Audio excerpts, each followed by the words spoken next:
Thank you. Esteemed panel, respected Bharadwaj sir, B.K. Patnaik sir, Anup Naik sir, Prem Kumar sir, all the seniors of the dais, the academia, the officers in uniform on to my left, the students, teachers, people from the civil society organizations and everyone else. Samastinko mora vinamra namaskar, Jai Jagannath. Authre kaiba Jai Jagannath. Jori kaiba.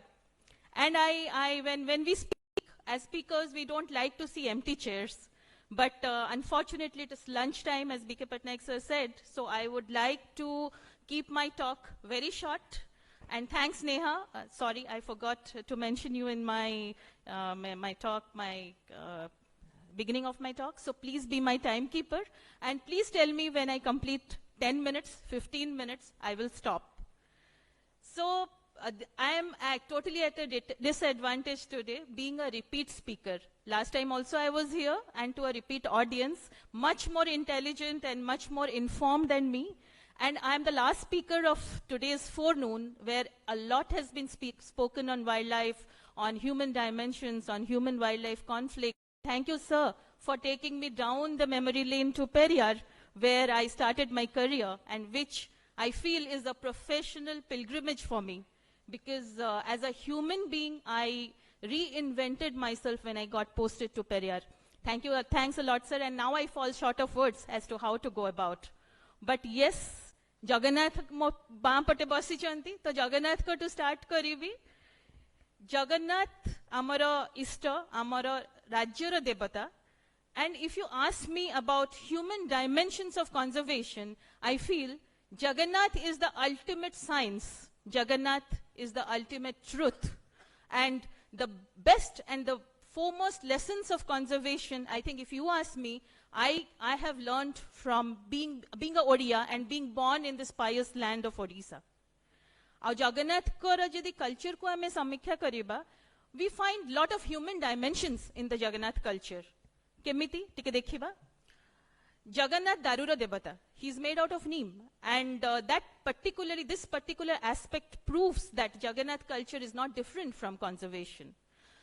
The Trinity seated on the platform, Jagannath, Balabhadra, Subhadra, black, white and yellow, talks about irrespective of caste, creed, color and religion, we are all same and we are all on the same platform. Talk about gender equality. Subhadra, guarded by her two brothers, again sitting on the same platform, speaks about the respect that being a woman, she gets, being equal to her two brothers and protected by both of them. Talk about the transmigration of soul. Jagannath culture tells us that nothing is permanent. Even the Lord dies. Bhagavan bhi Janti, tankara deha tyaga karanti, but the soul is immortal. So there is a transmigration of soul. Soul never dies. And that is where, when the soul transmigrates and goes to a new body, that is where sustainability comes. Because as a generation, after maybe 30, 40, 50 years, none of us would be there. But it is our responsibility to pass on the baton to the next generation, to those kids who are sitting in front, in the middle row. I think we need to pass on the planet to them in a sustainable manner, and that is where Jagannath culture teaches us the rules of sustainability. When the Sustainable Development Goals were framed in an international forum with a lot of member countries participating and deciding on the Sustainable Development Goals, I, coming from a very small town from the state of Odisha, I feel that all the sustainable goals have their bearing in our own state, in our own culture. And I can relate to the sustainable development goals having been brought up in this pious land of Odisha and being enlightened by our culture. Sustainable development goals, left side people in uniform, my friends, young friends in uniform, and right side, the school students in uniforms. How many sustainable goals, development goals are there? 17. Shall we narrate all the goals? Shall we talk about the goals? I may forget. When I forget, you have to remind me, if it is okay. Let's start. Number 1, reduce poverty. Odisha re 12 masare 13 jatra. That proves that we as Odiyas, even when we this poverty, we still aim to reduce poverty. Zero hunger. Number 2, 56 ta bhoga. Health and well-being. 3rd, Jagannath ko jara hue, jara hela pare rathre basi rath jatra dekhya ko janti. Number 4, quality education. Number 5, gender equality. As I said, Subhadra sitting on a platform with the 2 brothers talks about gender equality. Number 6, kono? Number 6, clean water and sanitation. Last time when I was standing here on this platform, I was talking about Lord Krishna lifting the Govardhan Giri. And another aspect of Lord Krishna is when the Yamuna was polluted and the Kaliya Naga was spewing poison into the Yamuna river, Lord Krishna did the Kaliya Dalan. And that was precisely what he did to stop the pollution in river Yamuna. But he was a benevolent protector. He didn't kill the Kaliya Naga. He just left him with a censure. So that is how even the clean water and sanitation is so much a part of our consciousness and our Sanatan Dharma. Number 7, affordable energy, solar mission. We talk about affordable energy and solar mission. Number 8,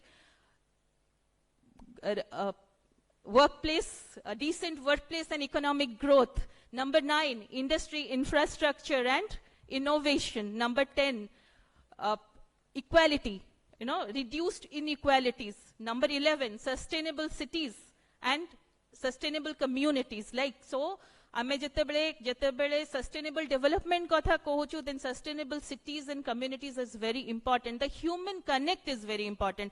Ajika date re jo mane chota pila achanti, and the Gen Z, I think you all are the Gen Z. My daughter talks about the Gen Z where, you were born with mobile phones. We were not born with mobile phones. We had a lot of time to play, a lot of time to connect, and a lot of time to connect with the community around. Amma bele thila je ପିଲାମାନେ ସମସ୍ତେ କରିବା ମେଳି ବର ଓହଳରେ ଖେଳିବା ଦୋଳି. That was our concept of ବଣଭୋଜି. But today's concept of ବଣଭୋଜି has been really like lot of improvisations has gone into it, and we go for ecotourism and we concretize our forests in the name of ecotourism. So I think over the generations the concepts have changed. The simple things have become very, very high profile. A lot of technology has come into it. But with that, do you think we are going in the right direction of sustainability? So that is number 11. Number 12 is sustainable consumption and production. If you see jo 56 bhoga jo Jagannath kara achi, I wonder if there is anything that comes from outside. Everything is self-produced. Everything is produced in this land. And that is how sustainable consumption and production, the lost cultivars which form so much a part of our biodiversity, is also important. 13, climate action. 14, life below water. 15, life on land. 16, peace, justice and institutions. And 17 is partnership. So all these sustainable development goals are so much ingrained into our psyche as Odiyas that we don't need to look outside. And as I last time said that, man makes laws and laws do not make man. We have lot of laws. We have lot of international protocols. I will talk about one more international protocol which is quite new, the NBSAP, National Biodiversity Strategies and Action Plan, which was formulated in 2022 as a part of the UN CBD. And NBSAP, jemti 17 sustainable development goals achi, semti NBSAP re 23 targets are there. And there are three goals, 4 goals and 3 objectives. Gote first objective vela to reduce biodiversity loss. The second objective is to grow together, the thinking and growing together, and third is how to achieve it. And that is what our topic says, is wildlife conservation in the face of changing human dimensions. Human population is also growing. By 2050, we will have 1.5 billion in India. And wildlife population is also increasing. We had lot of figures, lot of people speaking about the tigers increasing, the leopards, tigers increasing by 6%, leopards by 8%. and elephants increasing, everything is, the crocodiles increasing. So human population increasing and wildlife population increasing. Where is the bridge? How do we do it? We have a lot of protocols. The UNCCD talks about global land reclamation by 2040 to 50%. We have by 2030. The Kunming protocol says that by 2030 all this has to be achieved. We have protocols, we have timelines, but how do we do it? Where is the wherewithal? It can only happen when we think globally but act locally. So local action is very important. And just to update Bharadwaj sir, when I was in Kerala, we have the state action plan for climate change. We have the national action plan for climate change. But as Director Environment, we started this movement of local action plan for climate change, where the climate change was taken into the local micro plans of our EDCs and VSSs, to the Panchayat district plans. So long as we don't take these national and international targets to the local action plans and the local people, then I don't think we can ever achieve these targets. Although they're beautiful, they're high-flying, they're backed by laws, they're backed by timelines, we cannot do it. And then, if you talk about where do you conserve this biodiversity? You talk about wildlife. I think I told last time that I was telling Bharadwaj sir that tigers have estranged me, so has wildlife. So I don't talk much about wildlife now. I talk about biodiversity. And we say, when we talk about biodiversity, we have only 6% wildlife in our protected areas. 6% of area is under the protected area network. Then where do we look for the rest of the 24%? Because the target Kunming protocol says that by 2030, 30% of our area should be under the protected area network. So there is something called OECM, other effective area-based conservation measures. So if we have to mainstream biodiversity into the human-dominated landscapes, which is the only solution at present, then we have to look for these landscapes outside the protected area network. They could be industrial areas, they could be wetlands, they could be coasts, they could be rivers, they could be mudflats, they could be sand dunes, they could be mangroves, they could be agro-biodiversity. We have 22 agro-biodiversity hotspots in the whole world. In India, I think we have 22 agro-biodiversity hotspots. And if you talk about the wetlands, there are 231,000 wetlands mapped in India, which covers around 1.5 lakh square kilometers. Talk about the coasts. We have around 1.1 lakh square kilometers of the coastal areas. We have mudflats. We have sand dunes. The mudflats are the ones which dissipate the wave energy. And when we talk about affordable energy, wave energy is the in thing now. And these are the mudflats which help the sand dunes from, which protect the sand dunes. And why sand dunes are important? Sand dunes are important because they are the greatest defense against our storms, tsunamis, and cyclones. So if you ask me what is the need of the hour today, Ajikara date re amuku darkar kon, I feel that it is knowledge. Just knowledge. And as I was talking to Bharadwaj sir, such conclaves by, the Green Earth Forum should not happen once in a year. It should happen 12 times a year. So we should have more of environmental satsangs, more of environmental brainstormings to decide, to ponder upon our actions. And more we take conservation from the academia, from the scientists, from the forest officials to the common man. And when we don't need to tell the common man has knowledge. The common man has a lot of traditional knowledge. But if we add economics to conservation and present it to the common man, then the common man will understand why this is important, why a dolphin is important over a mega project, why a wetland should not be reclaimed in the name of tourism, why the sand dunes are important, why the mudflats are important, why olive-ridley turtles are important, as Siddhant sir in the morning said, why tigers are important. Tigers are not important because they're beautiful looking creatures. They're important because tiger conservation can directly be equated to water conservation. So these are this is what I personally feel, taking science to the masses, taking conservation to the masses, and the best public policy is one which addresses to the concerns of the people who are affected by it. So we always, and most important, educate our policymakers.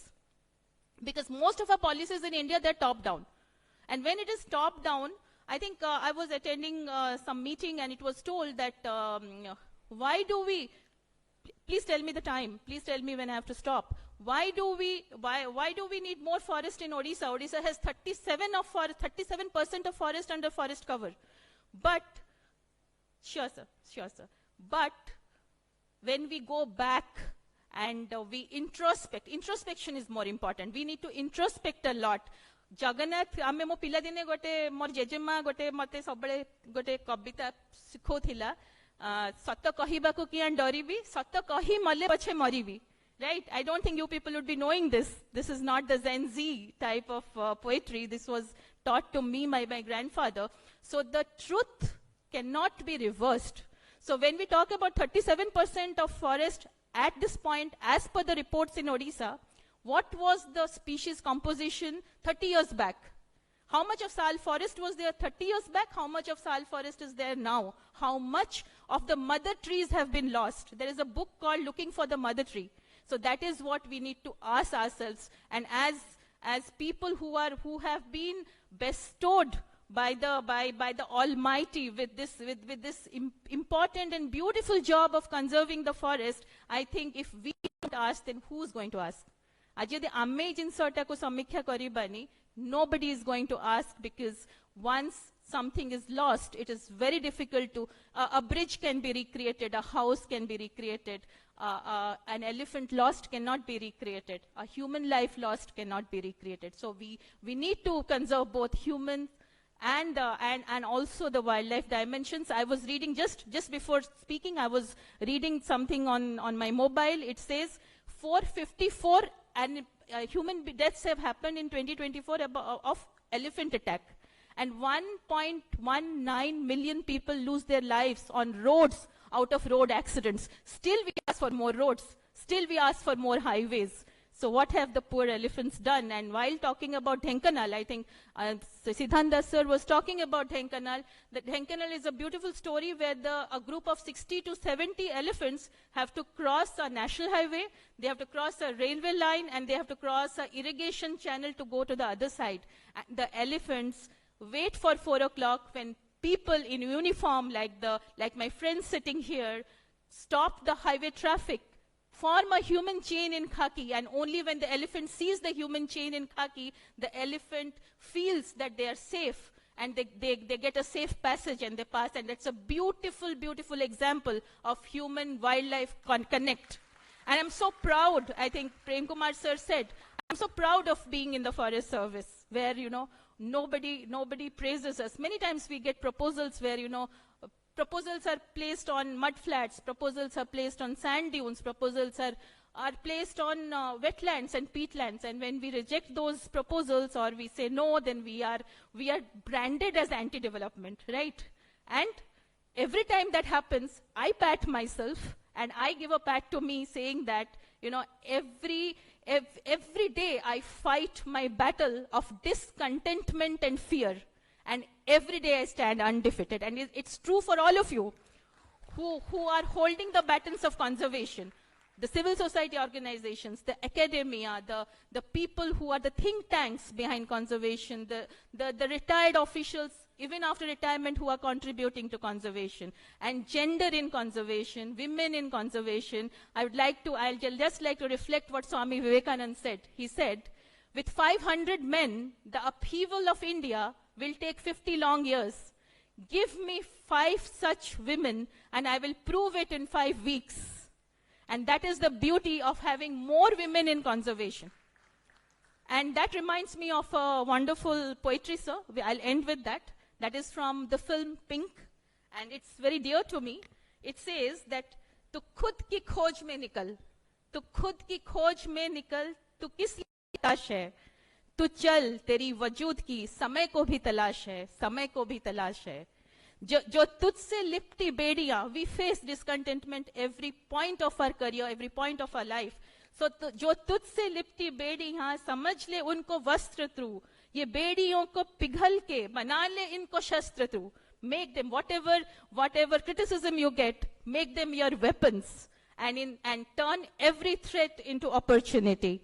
And the last thing which I like about this poetry, the last paragraph, it's about women. It says, चुनर उड़ा के ध्वज बना, चुनर उड़ा के ध्वज बना, गगन भी कप कपाएगी.